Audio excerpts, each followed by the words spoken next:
ఆడబడ్చిలకి పంపిస్తాం కూడా జరుగుతుంది. ప్రజాప్రభుత్వ నినాదం ఒకటే, ఒకే రాష్ట్రం ఒకే రాజధాని కానీ అభివృద్ధి వికేంద్రీకరణ. ఇప్పుడే మాధవ్ గారు చెప్పినట్లు భారతదేశంలో 100 రూపాయలు పెట్టుబడులు వస్తే దాంట్లో 25 రూపాయలు ఆంధ్ర రాష్ట్రాన్ని ఎత్తుకుంటూ వస్తుంది. ప్రజలందరూ ఒక్కసారి ఆలోచించాలి.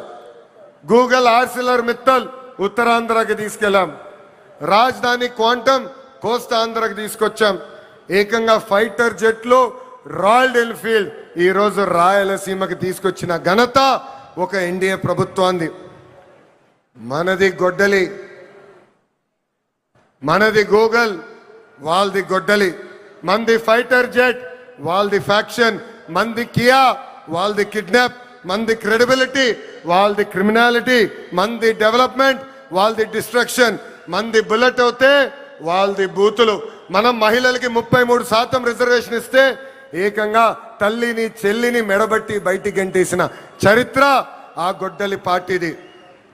ప్రజలందరూ ఒక్కసారి ఆలోచించాలి.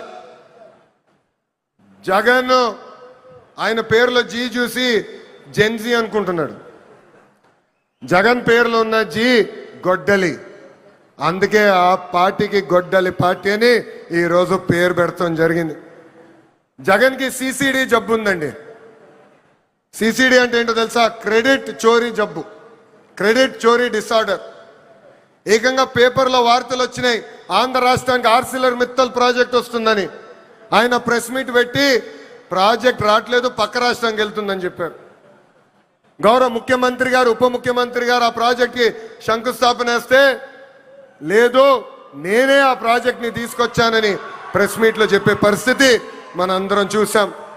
ఇంతేకాదు, ప్రపంచం మొత్తం తిరిగి పెద్ద ఎత్తున గూగుల్ని మన రాష్ట్రానికి తీసుకొస్తే వాళ్ళు అడ్డుపడ్డారు, కోర్టులో కేసు వేశారు. కానీ ఇప్పుడు ప్రెస్ ముందరకు వచ్చి మా వల్లనే గూగుల్ ప్రాజెక్ట్ వచ్చిందని చెప్పుకునే పరిస్థితి. ఇంకా కొన్ని సంవత్సరాలు పోతే ఆగస్ట్ 15 నాడు భారతదేశానికి స్వాతంత్రం తీసుకొచ్చింది మా తాత అని చెప్పుకునే పరిస్థితికి సిసిడి జగన్ వస్తారు. జగన్ కొన్ని కంపెనీలు తీసుకొచ్చాడు, ఆ కంపెనీ పేర్లు మనందరం మర్చిపోయాం. ప్రజలందరూ ఒక్కసారి గుర్తు చేయాలనుకుంటున్నా. ఆ కంపెనీ పేర్లు Andhra gold, president medal, gold medal. అలాంటి కంపెనీలు తీసుకొచ్చిన చరిత్ర ఆ పార్టీది. Google, Arcelor Mittal, royal Enfield, fighter jet తయారు చేసిన పరిశ్రమలు తీసుకొచ్చిన చరిత్ర మా ఎన్డీఏ ప్రభుత్వాన్ని. చిన్నప్పుడు 10th క్లాస్ పేపర్ లీక్లో టీచర్లు జగన్ని చితకబాదారంట. అందుకే టీచర్లు చూస్తే ఆయన చాలా కోపం, కక్ష. అధికారంలో ఉన్నప్పుడు మద్యం షాపుల ముందల కాపులాగా నిలబెట్టారు ఆయన టీచర్ని. ఏకంగా మనం డిఎస్సి విడుదల చేస్తే 226 కేసులు ఆ డిఎస్సి పైన వేశారు. ఎవరు ఊహించిన విధంగా 150 రోజుల్లో 16,300